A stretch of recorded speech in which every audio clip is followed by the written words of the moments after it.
podcast is part of the Sports Social Podcast Network.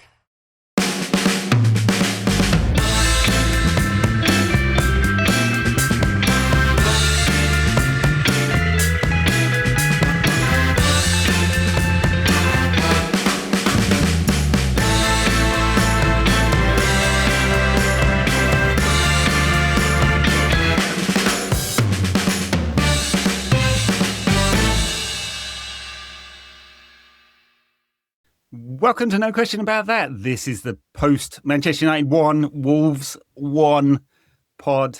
That's a little painful saying it. I'm Ed with Adam. Adam, how's it going?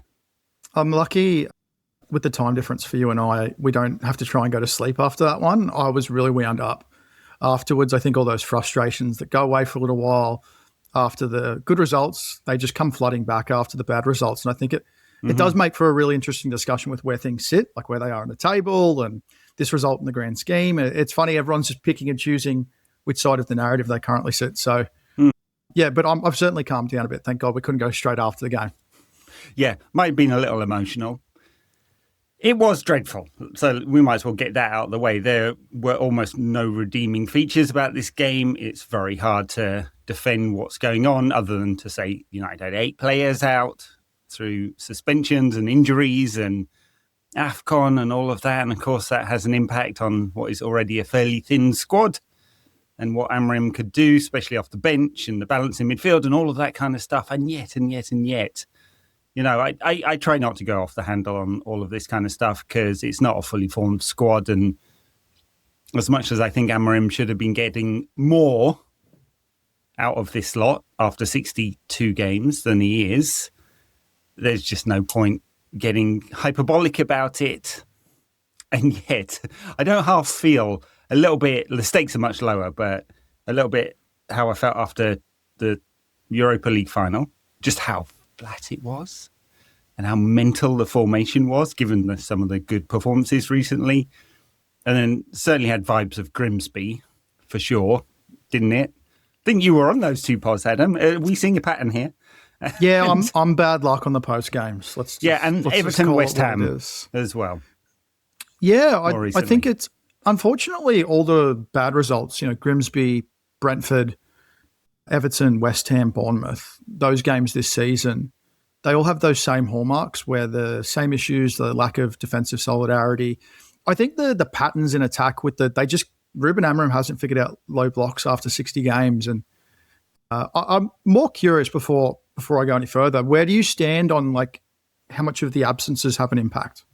Well, they definitely have an impact because, we got our best creator out in Bruno, and clearly if you move Ugarte into midfield other than Bruno, it's going to have an impact on your ability to progress the ball and create chances. And our most direct and top scorer in Bryan Mbeumo, you know, he's always a threat, even if no one's playing well or even when he's not playing well. So that's definitely had an impact.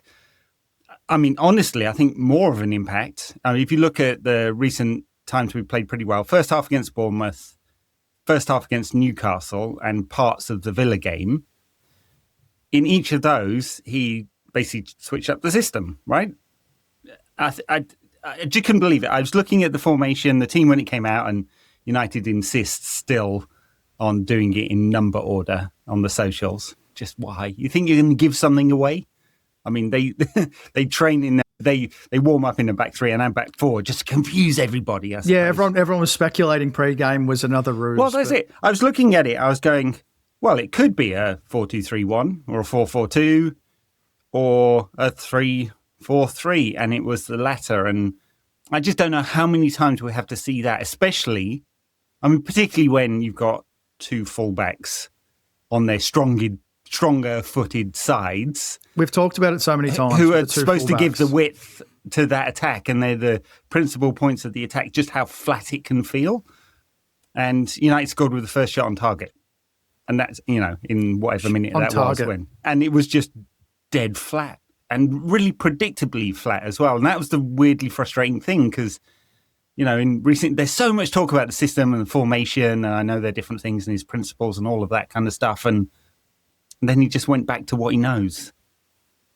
Yeah. It is concerning, isn't it? When his back's against the wall, Like even when they're chasing a game, he can't bring it upon himself to fully trust the players on the bench.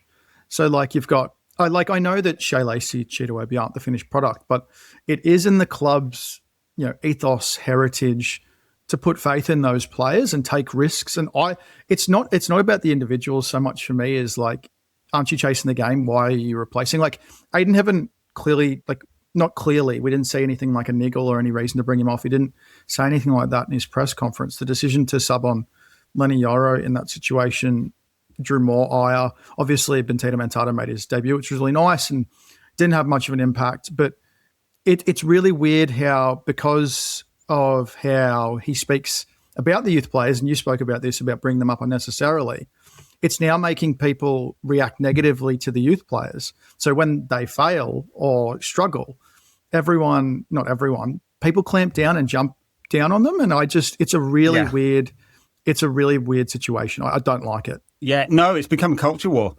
And I don't like that at all. And it's become one of those wedge issues that divides people online. And I take that with a pinch of salt. Although clearly people in the stadium frustrated, jeers at half time. I don't think people were happy with another centre-back for centre-back sub with 15 minutes to go and you're trying to chase a win. Obvious cheering again, yeah. I mean, yeah. Attack. It's become a symbol of discontentment when fans bring out that one, because that is to say, and that's, many post-Fergie, I mean, even during Fergie's time, honestly, in some of his more prosaic teams, not very often, but it's become a symbol of the post-Fergie crap performances wanting something more, right? And, the reason why the youth players are a culture issue, a culture war, is because those who are in tune with the club as something more than just pure entertainment see that as part of the cultural heritage of the club and part of their proud tradition of being a Mancunian, right? I'm not Mancunian. I've spent a lot of time in Manchester, certainly parts of the family from that part of the world. I feel in touch enough, right, to kind of speak on those issues. And for some people, it just doesn't mean anything at all, right? It's just, I just want to win. It's my team. I just want them to win. Who gives a fuck if they're 15 or 35? And that I kind of feel fans are sort of divided on those lines there, to the point where, and I'm not calling him out or picking on him, but James Muppeteers put that data piece out on Twitter about the number of minutes given to under 23 players. And I just thought it just missed the mark, right? Not having to go at him, don't know him, anything like that. I just, that's not the point. It's not about players under a certain age. It's about that's the squad age. Culture. It's That's just how you build a squad, right? And they're deliberately trying to build a squad that's younger for financial reasons as well as cultural reasons, and clear out a lot of the players who've failed. But it's something more than that. When they've grown up, even if they're from abroad and transplanted into Manchester when they're a kid, you expect them to kind of take on the reins of being from Carrington and being a young kid coming through. There's a lot of support for Alejandro Garnacho before there wasn't, and perhaps, the way he behaved was not Carrington-like as well. And that was part of the ire towards him. So I think it's that, really, and you just get a lot more rope as a manager if you are willing to play the players. He's playing some younger players now. Brought Jack Fletcher on at half-time. Didn't have that much of an impact, but Amorim praised him quite a lot after the game, actually. Obviously, Mantato, Shea Lacey came on the other day against Villa. So he's integrating some now in desperate times. But it wasn't his first port of call at all. And you can definitely make the argument, as people do, that none of these players are ready. You can make that argument, but it's kind of not the point, right? It's not the point. Yeah. That's the whole thing. It's entirely missed, I think, is that players like Federico Maqueda, and I know it's easy to point out sometimes the exceptions to the rule, those moments that are really hard to replicate, but the whole point is you throw on players who add an element of unpredictability, and there is a low floor, but there's a ceiling to that. There's a high ceiling to that too, because you don't know what can happen. I just feel like when you start the game with 7 defensively minded players, so 5 defenders being 3 left-footed centre-backs, two fullbacks playing wing-back roles and two defensive midfielders. And it was funny watching Manuel Ugarte perform the Bruno Fernandes role and see that he's clearly been given those instructions. When people criticise Bruno for roaming, that's what he's being told to do. And he's also explained that on Rio Ferdinand's podcast. But people seem to ignore all that. But it's the whole thing about taking risk and Reuben Amorim's lack of appetite for risk, and it's that whole courage thing. And like you said about the youth, one of the things about that percentage in that data, and I appreciate James's want to be positive and find a cause for optimism, because generally I'm like that too. I just think when a manager is inclined to be negative, I'm not inclined to be positive in return. So with all the debuts and everything last season, that's when we were throwing league games away. The league wasn't a priority. We were rotating in reverse for the Europa League. So when Tyler Fredrickson was playing and Cheeto was playing a lot, who also wasn't playing in the Europa League, that is a little out of context with what's happening this season. You need to separate one from the other, which we often want to do with the two seasons. So I just feel like we miss, and social media is the best place to do this, is to miss all the context in a discussion. And you and I were talking about this after the extra the other day, is social media, you almost have to put terms and conditions with everything you say, because if you state something like what you said about the percentage of academy players, you have to like put a disclaimer that I don't mean this. I literally only mean what I'm saying right now. Yeah. No, that's right. Most of my replies to that particular tweet, and it's all throwaway stuff, isn't it? But were of the nature of, well, you played them now, they've proven themselves to not be ready. I was like, it's just a data point, mate. I'm like reframing it a little bit in the way I think it is important, right? And why it actually offends people. You know, if you talk to Wayne Barson, who's on the pod, has written all the history books and is steeped in the culture of the club, he's offended when Reuben Amorim shits on young players for no particular reason. I mean, it was just like, it still irkles me, you know. I had to go at Obi, Collier and Amas for no reason whatsoever, other than to divert the conversation away from a difficult discussion about Kobbie Mainoo, which he didn't want to answer, right? Or felt he'd answered and didn't have to, climb down from his ivory tower to answer it anymore for plebs in the press room who are asking the question, and that does irk. And it would irk less, obviously, if the team was playing good football, was playing attacking football regularly. And I don't mean creating a lot of XG, because it's not the same thing. And then volumes of shots at low quality. Yeah, it's just not. It's just not the same, Like someone said in the comments on YouTube, and I was like, yeah, absolutely right. He said, the old heads compare this team to Dave Sexton's team, and it's not a compliment. And, the most negative manager, like with Jose, I guess. At least Jose found a way to win things. Well, pragmatist, Yeah, pragmatist. And he kind of feels like he's from that school. And I don't think many of us thought he was from that school when he joined.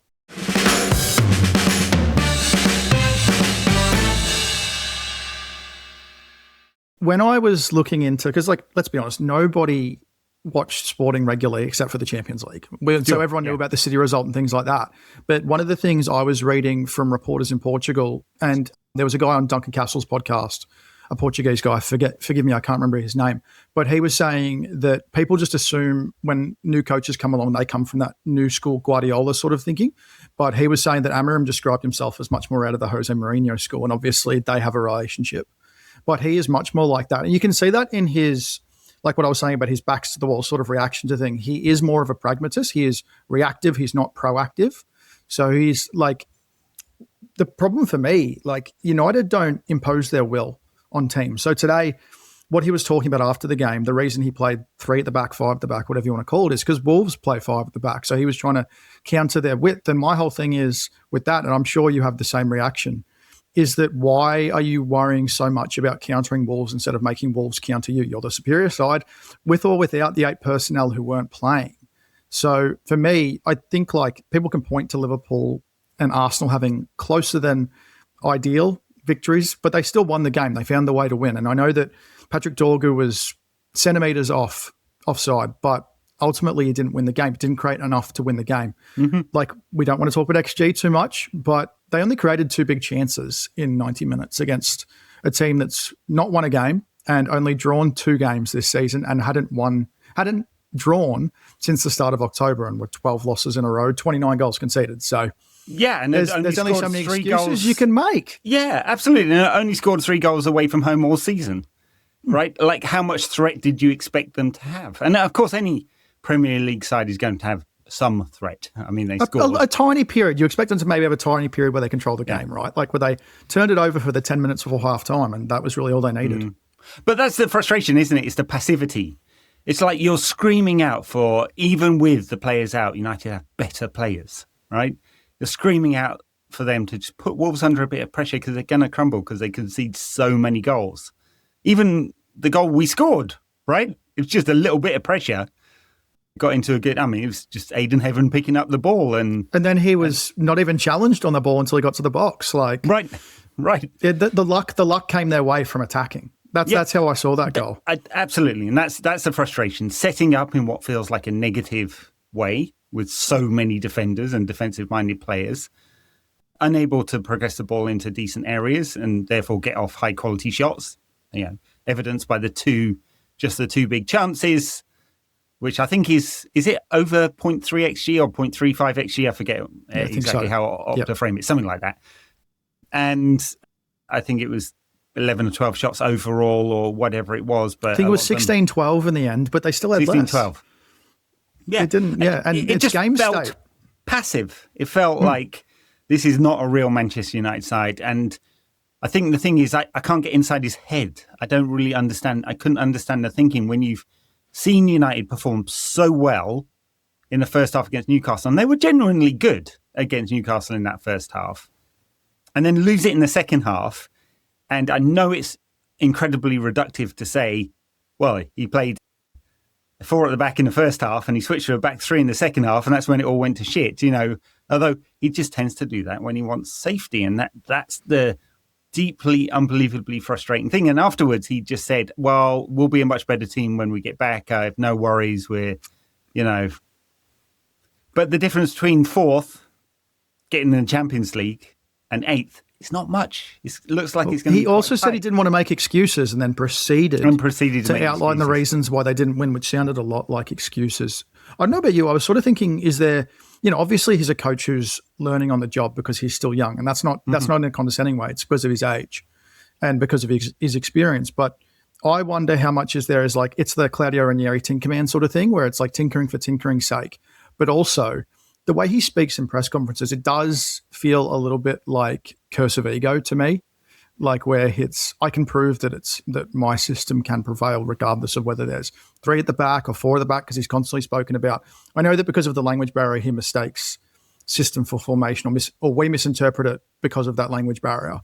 But it does feel, I don't know about you, is that overreactive to say there's a little bit of ego in there? Oh, I think there is, yeah. And when he said the other day, I didn't want to change because the players would think it was you, the press, that made me do it. That's ego, but that's sort of like fragile ego, isn't it? And they're narcissism and having a very fragile ego or not being very self-secure are 2 sides of the same coin, right? And sometimes they come out. And I've said before, I don't think he manages his emotions very well as a human. And he's said it as well. He's a man who wears his heart on the sleeve, and sometimes I don't think that serves him well. But he also has this tendency before games, I wonder, to overthink things a little bit, And this was, I know Rob Edwards said afterwards, basically the point I'm going to say, they probably thought they'd come here and they'd just like put 4 past us and it'd be easy. Well, yeah, because they're crap. And they're 2 points all season and no wins away from home and 3 goals away from home. And we beat them 4-1 and the other day, and really only took a little bit of pressure to do that. I didn't even play that well for the 4-1, honestly. Our listeners in the comments didn't like. It's just, you're kind of, he overthought it. He didn't need to switch to a defensive formation despite all the injuries. It's a shame because when the changes did come, well, there's one at half time, and the second one was a centre-back for centre-back substitution with 15 to go. Didn't change anything. Yeah, I don't understand if you're going to bring a player off the bench for 45 minutes, are they just not as close to being fit to start even if they don't play 90 minutes? What's the difference? Like if you're so hit up for personnel, you are sometimes forced into that. Like the benefit of Aiden Heaven and what happened against Newcastle is crisis does breed opportunity. So sometimes you do have to take a chance. Now, you can pay the price for that. But I think people would be more hesitant to jump on his back if they knew he was trying in that aspect and like taking risks. Because like the whole thing, we come back to ethos and heritage is it is a club that has an appetite for risk. And because we're not getting that, it does, like to me, it strikes as cowardice. It gave those vibes, yeah. I mean, it's a strong word, isn't it, cowardice? But it definitely gave those vibes. And no one at United will stand for that for very long. You know, it just doesn't feel like the United way. That's why they're booing to me. That's I think the only reason why United fans at home will ever get on your back is because you're not attacking. Yeah. And it was very clear they just wanted more. And of course, you can point to all the underlying numbers. United have the highest XG in the country, in the league, and should have many more goals than they actually have. And you could kind of argue, well, they just need to be a bit more clinical. Well, £200 million worth of forwards should help you be a bit more clinical, of course. But it's something more than that, I think. I think it's not just that. And like, as I said, even high XG feels passive, and a little bit of context to there. You know, we quite a lot of that XG was racked up against Everton and Chelsea. There were the two games against Bournemouth and Wolves that really juiced some of that as well. So I don't know whether I would look at the underlying data without some context and go, yeah, we're absolutely nailed on for the top four. But it should feel existential for Reuben, It should. Sorry, it should, because like what you were saying about underlying metrics. Sorry, I got to say, like they're also 18th in second halves. Yeah. It's not all rosy, and they're defensively they're a mess. And it seems like the more they try to defend, the worse they are at it. They need to. They're a bad back foot team. They're a front foot team. They're just better at it when they're on the front foot. When they try to defend the lead, they can't hold it together. After the goal, when they're on the front foot for 10 minutes, they looked better. It looked fluid for a little bit. Mm-hmm. Patrick Dorgu flashed past the post. Benjamin Sesko flashed past the post. And then Wolves got ascendancy for 10 minutes and broke through. And it didn't. It felt like it was coming, but it didn't feel like it was coming for very long. Yeah. It wasn't like it was against Newcastle, where they just kept finding a way to bail out. And if not for Sonny Lamans today, they would have lost. Very good save with his feet again, Lamans. Yeah. He's doing a good job. He's a good one, I think. Yeah. By far the best player today. I didn't mind the back three construction. If you're going to play back three, Heaven, Martinez, and Shaw are all good ball progressors. I mean, obviously, Heaven and Martinez better than Shaw, I'd say, on that front. It's just where they were progressing the ball to. Dorgu, who I think whose performance on the right wing when he had Amorim explained it. He had the freedom to attack. Didn't have to worry about behind Player him. of the week. Yeah. Player of the week goes back to playing left wing back. And it's not like, I think, I'm not quite sure what it is with Dorgu, because like you saw in that performance when he's on the right wing, he can be a good attacker. He put in a great cross tonight, actually, for Sesko, for one of the headers that he should have scored with. That was unusual, because normally we don't see that from him, right? There's ingredients there. I definitely cannot say I'm sure that he's going to be good. In fact, if I was betting, I would bet against him ever being good at United. He's had a year here. There are some ingredients. He hasn't progressed nearly as much as I'd hoped he would have done, in that time. But he's just had his performance of a lifetime, or at least in a United shirt. And then he's stuck in a position where for 40-odd games that he's had in the United shirt, he's been pretty average and mediocre. And we just went back to the old system that we know has failed over and over again, especially when you have Dalot and Dorgu in those, they're not going to contribute anything, really. Yeah, you don't know what's going to happen. Like I loved seeing him put in a cross from deep and just let Sesko go to work. Like Sesko's best moments were when he was allowed to go to work in the box. So hit the post from the corner. Didn't get enough power on that header from Dorgu. And when he got the ball turned, got some space and shot past the post, that's just those are the positions they've got to try and get him into when he can sort of just make something happen. It was nice to see, and I'm sure we'll get onto Sesko, but with Delo and Dorgu, when they cross, anything can happen. That's the thing. That's why you can't trust them. And Dorgu at the moment, unfortunately, despite having quite a lot of time at left wing back, is probably at this stage either a left back or a right winger. And he's clearly a confidence player because he was absolutely flowing against Newcastle after he scored the goal because he was full of confidence. And I just think maybe putting him back in that position straight afterwards probably wasn't the way to empower a player who just won Player of the Week. All right, you mentioned him, Benjamin Sesko. I think there's a lot to this player. I mean, he's definitely a better player than Rasmus Højlund. He's got more about his game. The ceiling is higher. The tool set's better. His finishing was always the point at RB Leipzig where you're like, he's not really efficient. He's okay, but he's not super efficient. Actually, I think I'm right in saying that Rasmus Højlund converts a higher percentage rate. He just never shoots, right? So he never scores. And that's definitely an area to work on for Sesko because in a few games in a row now, when he's played, he's missed some good chances. He missed 2 when he came back. The first game he came back from injury. He's missed 2 good ones tonight. One he made himself. Obviously, another he hit the post and then the header. So it's 3 good chances there. One he created all himself. But there's something to him, but he needs some goals. Yeah, it's just as simple as that. So I'm very much pro Sesko. So I think that like with a young player like that, you can see it. And when someone has the tools, he's got like fixable things, whereas Højlund couldn't find himself on the end of chances. Sesko keeps finding himself in good positions. Even that offside goal, which was a beautiful ball from Casemiro, if I remember correctly. Mm-hmm. If he just put that in, that probably would have helped him a lot, just seeing the ball go in the net. He just needs to see one go in. For me, like obviously after a month out, he's played limited minutes, not played full 90. He's played the full 90 today.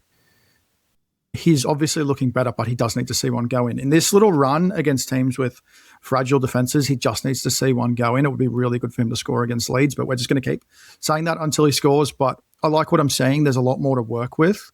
But again, people had and I wasn't like this, so I can't claim to have been like people flagged concerns when he was signed because you're thrusting a young player into the number 1 role. And that comes with a lot of risk, and that puts a lot of pressure on a young player's shoulders. Yes, and there's no fallback, really, because Josh Xerxes is presumably off to Roma.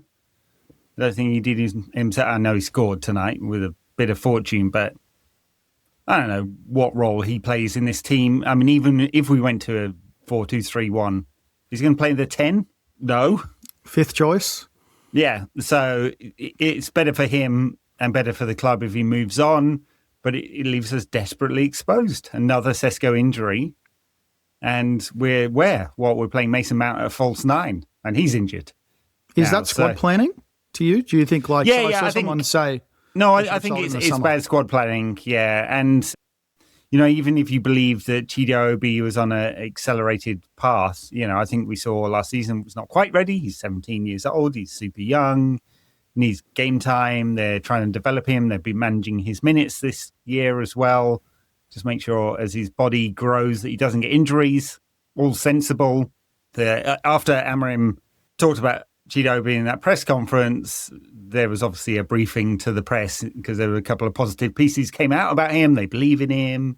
Top player, one for the future, all of that kind of stuff. But yeah, just needed another body there. And of course, with no European football, there were never going to be many games this season. So it's a difficult squad planning exercise to get enough players in there. But we see now with just a few injuries, just how paper thin it is. And we're going back to trying to find difficult solutions that we know don't work. And we're going up against a striker, Dominic Calvert-Lewin, who was linked to the club. Nobody wanted, and I certainly didn't want. But it's really hard. I think he's got 8 goals this season. Mm-hmm. But it's really hard to fill the backup striker role these days, where we have we've moved away from 2 strikers up front. So one, it's really hard to develop a young striker playing up front on your own, where even if you're surrounded by 2 wide forwards, it's really hard as a young striker. It's really hard to develop that way. It's very much deep end, or you have to make an impact in limited minutes. And Chido Obi, it's the same scenario where you can still be on an accelerated pathway, but he's also still 17 years old. So it's a really tough situation. It's also hard to find probably a forward who can play fluidly through a front 3 or a couple of positions, who can also manage to play up front in the Premier League, because playing up front in the Premier League is a a whole different animal to Italy or Spain.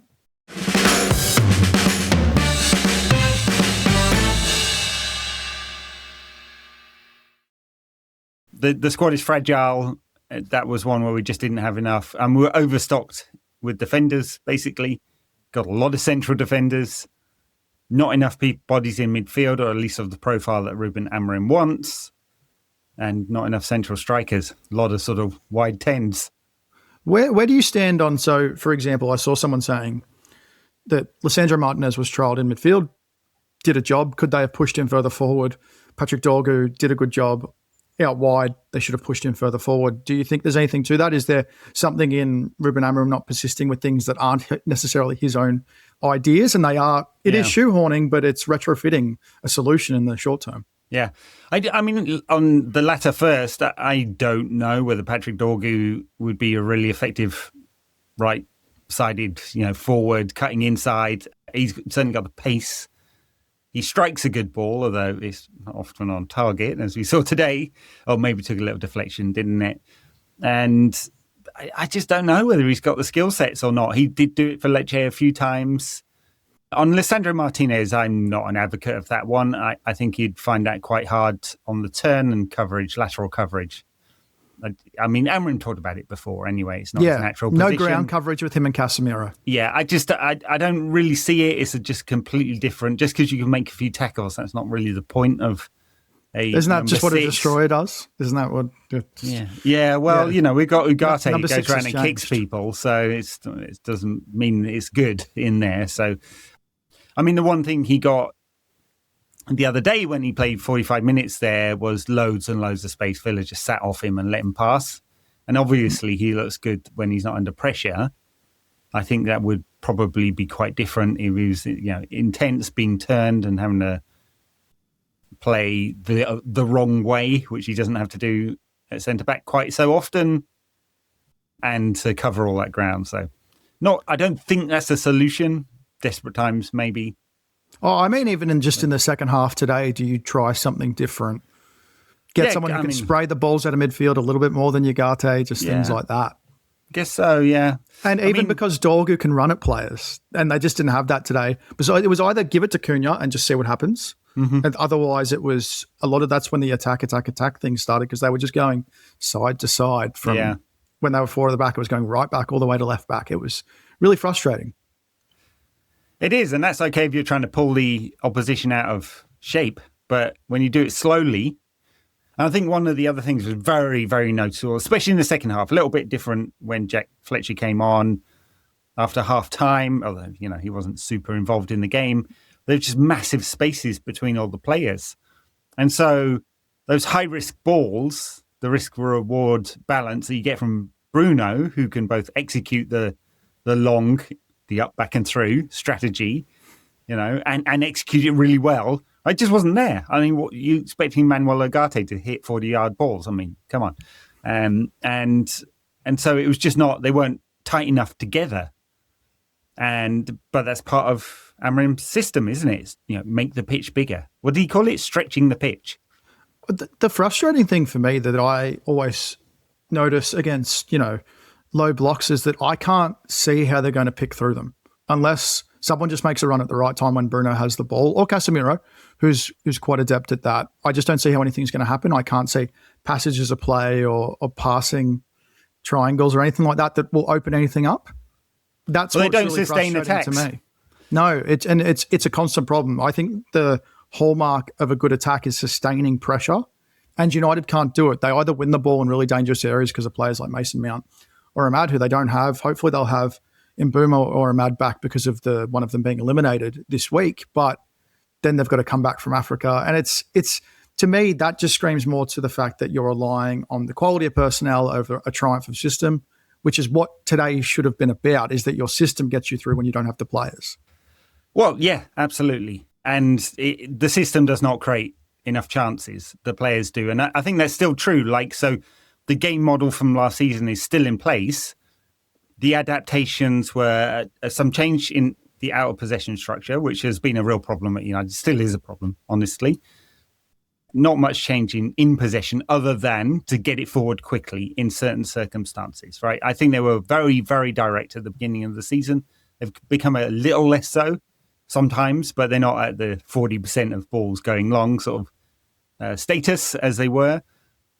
But no, there's no systemic way of us just producing chance after chance. I mean, I know how a cheap shot this will sound like, but if you put Manchester City's second 11, they will play the same way as the first 11. Now, they might not be as good players, but they would play the same way, and United cannot do that.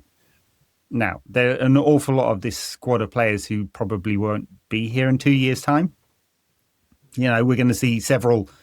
We'll see several leave in the summer, like Casemiro and Harry Maguire will almost certainly leave. Definitely, if we're not in Europe, no chance they stay. Xerxes may well be gone this winter. There'll be Manuel Ugarte will be sold in the summer. They'll have a question mark over Patrick Dorgu, whether they really believe in him or not, and probably a few others, right? So you've probably got 10 to 12 that'll leave over the next 2 years, and there'll be a complete sort of squad refresh over the period of the Ineos ownership, and you kind of understand that if you're going to finish 8th and 15th, that's kind of what should happen at a club like United's, right? But right at the moment, Reuben has not been able to get the 25 players that he's got in his squad to play the same way in the kind of patterns we expect. And his game model is basically last year's plus better players, as he sees it. And that will take you so far. Yeah, and that's the thing for me. So one of the things I've wondered, obviously they're a little bit more heavily attacking focused, but how much is the attacking record as a result of the fact that you've actually got a £200 million attack now? Like, how much is down to that rather than, and not to mention they've had really good fortune with absences until AFCON came along. And then they started to pick up injuries as the games got closer together and they had 3 games a fortnight instead of 1 game a week. It's really frustrating because I can see both sides of it, but at the same time, we should be seeing natural improvement in the players. I'm not really seeing player improvement. And what players have improved under Reuben Amorim in the last 12 months, you couldn't, even if you can name a few players, you couldn't name more than a handful. So like you said about switching the 11s, and one of the constant criticisms is how many managers have these players sacked? Well, if you saw that photo the other day of the players who had been turned into black and white who have now left, it's not most many of them left. Yeah, it's most of them. Like Delot was signed under Mourinho, Bruno was signed under Ole. There aren't that many. There just aren't that many anymore. Most of them were signed under Ten Hag and Amorim. So there's not that excuse anymore. Like we know that they're not up to the requisite quality, but this is like at some stage the manager has to take responsibility for improving the players that he has, working with the players that he has, and getting natural improvement. So I'm really worried about the defensive record because to me, good teams, good defensively. It's just the hallmark of really good teams are built on a strong defense. And one thing I've always liked about United is even though they play attacking football, they're built on a sturdy defense. At the moment, they're historically bad defensively under Reuben Amorim. Yeah, that's true. If I was being really glib, I'd say who's he improved? It's the players who've left. And it's unfair. It's unfair. That's a very social media review. Yeah, no, I know. I'm kidding. It's not actually. I mean, if you look at who's performing, Rashford's performing pretty well for Barcelona. Every time I've seen him, I think he looks good. He starts in a very wide position. He's not really scoring goals, but he's creating quite a lot. His quality in the final third's really high. Rasmus is scoring at 1 in 2, which is pretty good for him. We'll see what happens there. He's still in the retirement league. Jamie Vardy and Nemanja Matic. I know, Yeah. It's true. Little bit of extra time and space. It's a lower standard. There is more time and space and all of that. Yeah.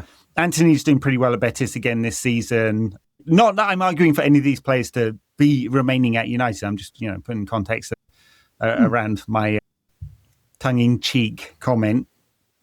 And then probably Sancho had one good game the other day. Yeah, Sancho's been fucking terrible. Although he did come on for Villa and was all right. Yeah, the players who have stayed in England, not so good.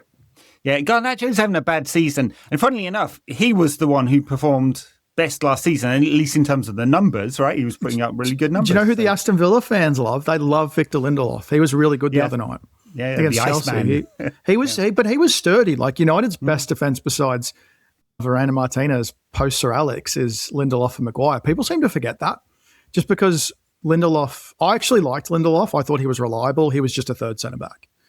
It's just, it was more a hallmark of bad squads and bad squad building. And players thrust into roles they're not supposed to be in. Although, I don't think you loved that, did you? In the pantheon of great United centre-back pairings, the 400 games that Maguire and Lindelof basically played together, it's not quite that many, but it's a lot. It's a lot. It seems a bit too much for their quality as a pairing. He was always just physically, there was a problem with Lindelof, right? Yeah, I mean, he could be bullied off the ball. It was also every time a transfer window came around, he'd pick up a mysterious injury and wasn't able to be on the market. Speaking of the market, that's what I wanted to ask about. Has the last 2 games, I know it's very short-termism, but the fact it's the January window does matter. Has it changed your perception on what you think the club needs to do? Or do they need to look a little bit more shorter term just for the rest of the season? Is there anything to that for you? Or no, how are you really thinking about it now? No, I don't see the point in doing a loan. I think it's Conor Gallagher's people that are pushing that one because he wants out of Atletico and he's looking for a route back to the Premier League, last chance of getting visibility to make the World Cup squad or whatever, right? I don't see where he fits. He would be covered for Bruno, but he's not a great passer. He's just a good engine. It's only if Ugarte goes, right? He's not a cover at 6, Gallagher. He's not a number 6. If they sold Ugarte this winter, which I don't see is happening, but if they did do it, they would have to bring in another defensive player. You cannot spend the rest of the season hoping Casemiro doesn't get injured or suspended.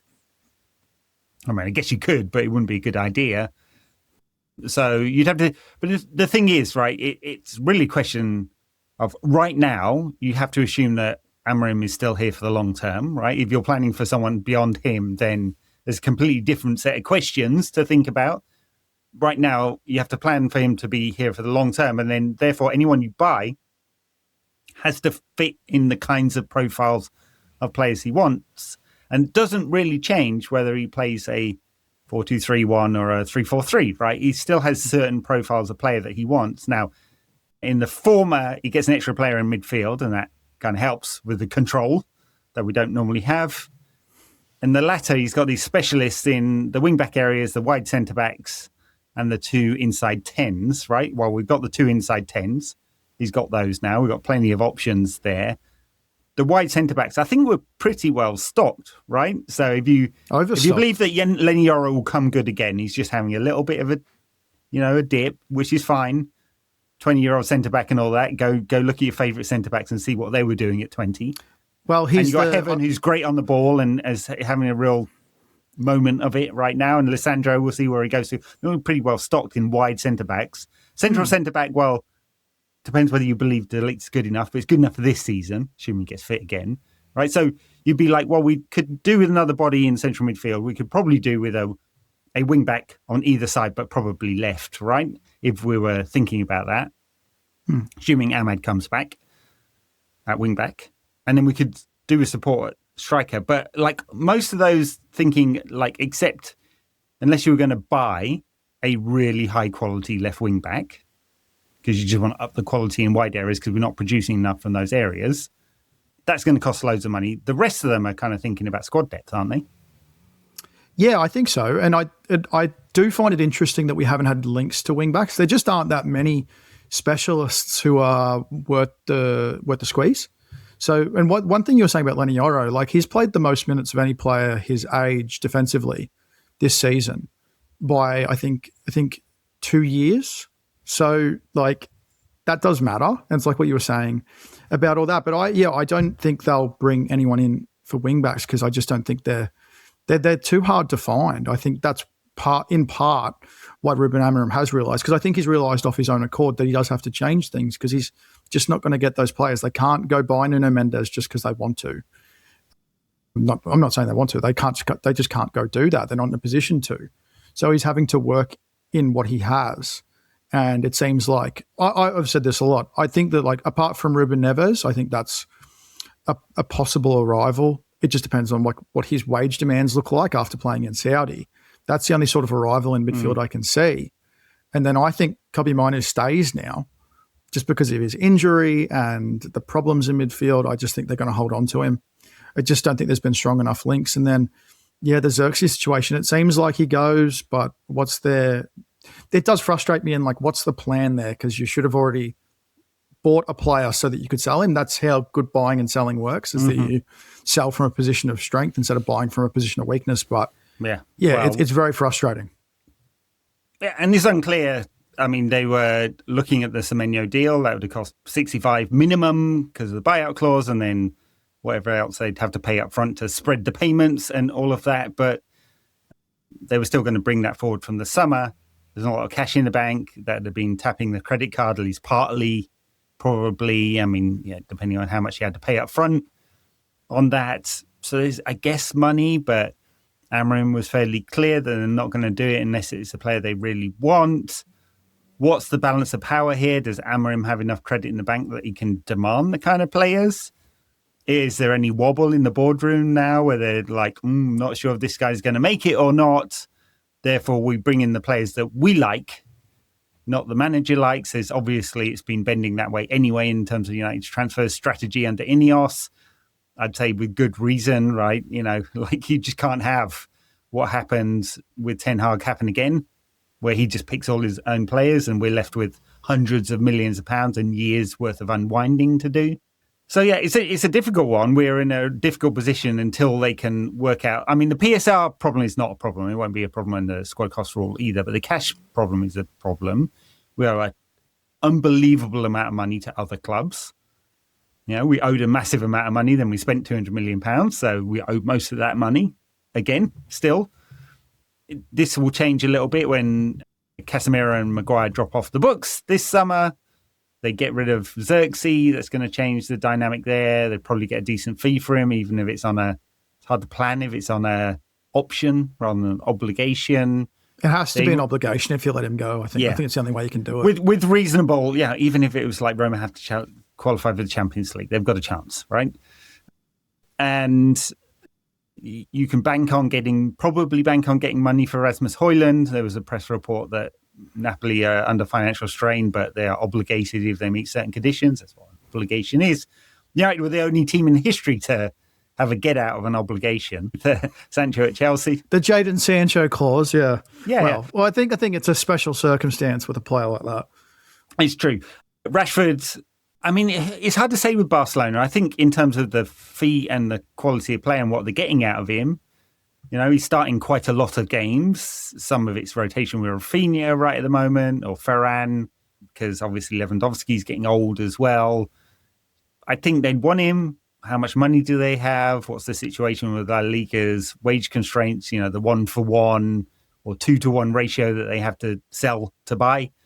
That might cause an issue, but presumably you'd be able to get some kind of fee elsewhere given his performances this season. And the wages off the books, it's just a huge amount about to come off the books, which will give United some spending power. It's just, it will really be impacted if United are not in Europe. It's likely the amount we get for Højlund, Rashford, Xerxes, Ugarte, or whoever, and the wage release from Casemiro, Maguire, Rashford, and so on, that's probably what we get to spend because of the cash problem and the mounting debt. And if we're in Europa League, you can add another player to that. And if we're in the Champions League, you can add 2 players to that. Yeah, I think it's pretty clear that they'll be able to bring in 2 midfielders.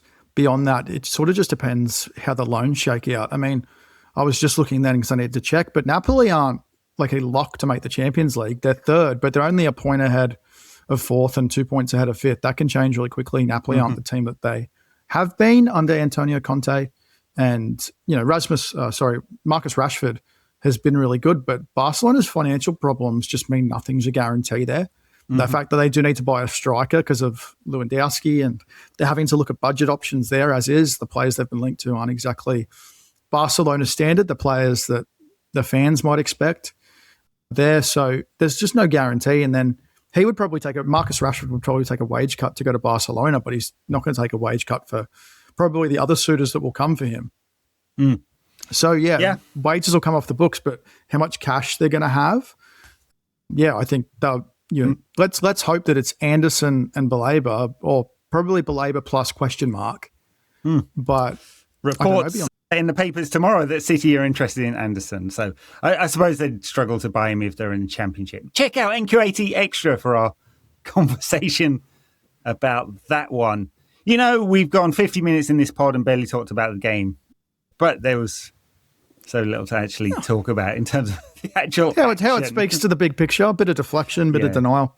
I know, it is a little bit of denial. God. Well, you've got Leeds coming up on, when is it? It's Saturday or Sunday, isn't it? Sunday, I think. I haven't even looked ahead yet. I just know it's next year. So yeah, it is next year. Sure. I think it was a 3-day break. 3-day break before the trip. All right.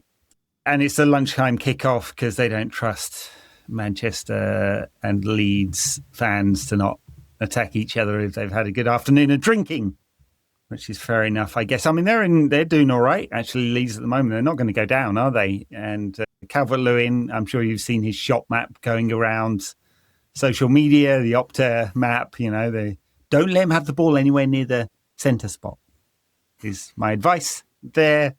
We had a very good record against them when they came up last time. Stuck 5 and 6 past them. One of the best games look like that we've had in the last decade, that one. Doesn't look like we're in that kind of mode right now, though. No, and I mean, the concern for me is that is the sort of game you need a Matthias de Ligt or Harry Maguire. One of the things that I'm sorry to go off track again, but I was wondering what you think of this. So I commented on just a tweet of United's the other day when they were talking about injury updates. And I was like, I wish that the Premier League had stricter reporting guidelines like American sports have and Australian sports have too, because I don't understand how we don't know anything about de Ligt or Maguire. They're just out. And I know that players are entitled to privacy. It's not really about that. It's just a timeline for when they are back should be like a mandatory requirement. That just seems fair so that fans understand what happens with players who are out. You shouldn't find out about You can find out about players out an hour before the game, sure, but I just think there's a better way to go about it. They've been super secret squirrel under Amorim on injuries all throughout. They're just no clarity whatsoever. Yeah. We don't know whether Maguire's out for another week or months. Bruno Fernandes, according to Amorim, was asking him to come back to training. Yes, for the love of God, don't get injured too early. Kobbie Mainoo will be on the grass this week. That's good. How close he is to playing is unclear. No idea about Maguire and de Ligt. I mean, they've been out for a... Mount, maybe not. He's training. He trained the other day, so yesterday. Yeah, so that would help. Although, you want to be careful with him, with his injury record. The amazing thing with all these injuries is Luke Shaw's played through all of it. Well, and the thing about Bruno, like you're saying as well, he's never had a soft tissue injury, so he might not know that probably a hamstring is not something you can just return early from. Yeah. You actually have to do the full rehab program. So I don't know. I don't know, but Leeds have been good at home. I do know that. And that is going to be a really tough trip. It was the game I was most concerned about in the 3. Turf Moor's never a fun trip, but Burnley also aren't the side that they were in previous trips under Sean Dyche. That was always why it was so difficult, because he'd just grind you down and try and squeeze a goal out. But Leeds will be really tricky. Anton Stash is probably going to have his way with United's midfield. They're going to have to find probably the most important counter. And without the 2 big central centre-backs, we're going to struggle against a player like Calvert-Lewin, because the weakness of our central defenders who are still available is they all struggle aerially somewhat. So probably a lot is going to rest on Aiden Heaven to do that job, I would say. Because, I don't know. So if no one's come back, depends if they line up in the same way. Yeah, if they line up with 3 at the back, Lissandro Martinez is the player that's supposed to be attacking the ball. Yeah, might cause a meltdown if they line up with 3 at the back to start the game again. Farke's done an interesting job, really, because I wondered whether his time in English football was done, really. But he's kind of reinvented himself at Leeds. It's a big job. I mean, obviously, they're owned by the 49ers. There's potential investment there if they can solidify their place in the Premier League. Ellen Road hasn't been developed for years, 20 years, basically. All throughout their wilderness years in the championships, they didn't do that. So there's money to do that. So they're a one-club city. Yeah, they're a growth club. Yeah. I mean, it's a if you've got money and you're prepared to put it in, it's a great purchase because they have a big fan base, historically big fan base. They were a big team in the 70s. They chased the dream in the 90s and caused them 20 years of hurt, basically, as a result. More, in fact, but they could become a big club again, in theory, but they've got to stay in the division, which I think, I was just looking, 20 points, 6 ahead of West Ham.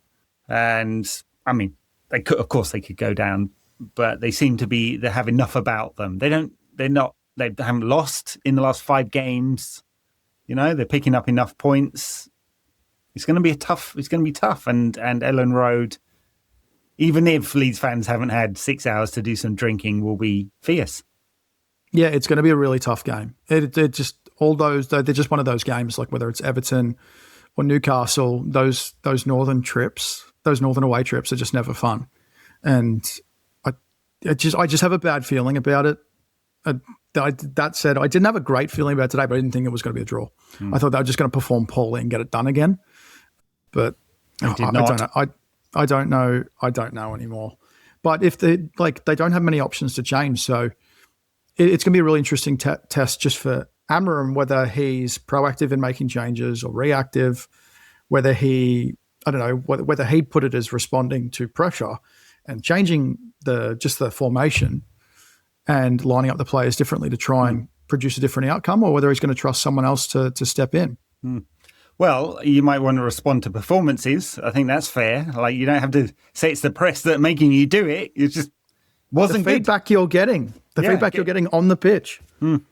Well, enjoy it. United fans going to Ellen Road. I've been there many times. I've probably told this story on the pod. I was there for the first game. Eric Cantona was back after his transfer, which was a lot of fun, let me tell you. I think it finished 0-0, but mocking the Leeds fans was good stuff. They countered with bottles. So thanks, Leeds fans. Anyway, enjoy it. I can't say I'm super confident, because why can we be after we saw what we saw today, right? And it's, obviously Burnley having a tough time. That's the one after that. You'd hope that's a gimme, but Wolves were supposed to be a gimme. Leeds near the bottom of the table, but they've got enough about them, especially at home. And then we're into the cup game, and that's if we lose to Brighton, who are not having a good season, by the way, neither is Carlos Baleba. Maybe that's knocked 20 or 30 million off his price. But if we lose to Brighton in the cup, it's going to be a long old second half of the season, isn't it? At least the cup run would give us a bit of hope, like the Europa League did last season. He needs a cup run, and frankly, so do we. He really does. And Brighton aren't the Brighton that we know. Like, they just lost a lot of quality, and maybe Hertzler isn't the coach that we thought he was going to be either, or he's just not ready for a job like that. They just tried to be a little bit too hipster with the hire, to use a probably cliche term. But yeah, the problem, like with what you're saying there, is that we don't have anything we can count on. And that is probably the most frustrating thing, is that this team is unreliable. And to me, that is pretty questionable when you have this much player quality, because I'm high on the squad. I think this is a top 6 squad at minimum, probably between 4th and 6th, depending on, because of the lack of Europe. Obviously, the teams above them have better depth, but when this team is at its strongest, it is much better than it is performing. So when people point out to me after the result today, because my mentions were full of it, it's like, we're still 6th. It's like, well, that's where we're supposed to be. So last season was a vast underperformance. They'd obviously dropped off a lot and overperformed the season before under Ten Hag. And then, it's not good enough. So they've really got to turn it around. And it's frustrating to be living this game by game cycle again. It is, yeah. All right, well, Leeds go to Anfield on New Year's Day. Let's hope for a 22-man brawl and a fuckload of red cards just to counter a really shitty, controversial goal would be great. Yeah. It's, I don't know who I want to win that. Unfortunately, they can't both lose. We'll be back after the Leeds game. You can check out mine and Adam's conversation about Manchester City and the 115 charges. Patreon.com/NQAT pod for our backers pod. I will write something about something. Oh, God. I can't even bring myself to write a piece this week, but I will write something about United on my Substack as well if you want to catch that. Otherwise, you can catch Adam abusing Leeds, Liverpool, City, Newcastle, Arsenal, Chelsea fans. Who else? Pretty much everyone. Anyone who will let me rage bait them. Yeah, I've just accepted I rage bait people now, so that's Very fine. good. That's fine. Maybe write about the 13 wins we've had in 2025, the 13 Premier League wins. 13, bloody hell. Yeah, 13 All right. and 38. Catch you next time, Adam. Thanks a lot. Bye now. Bye-bye.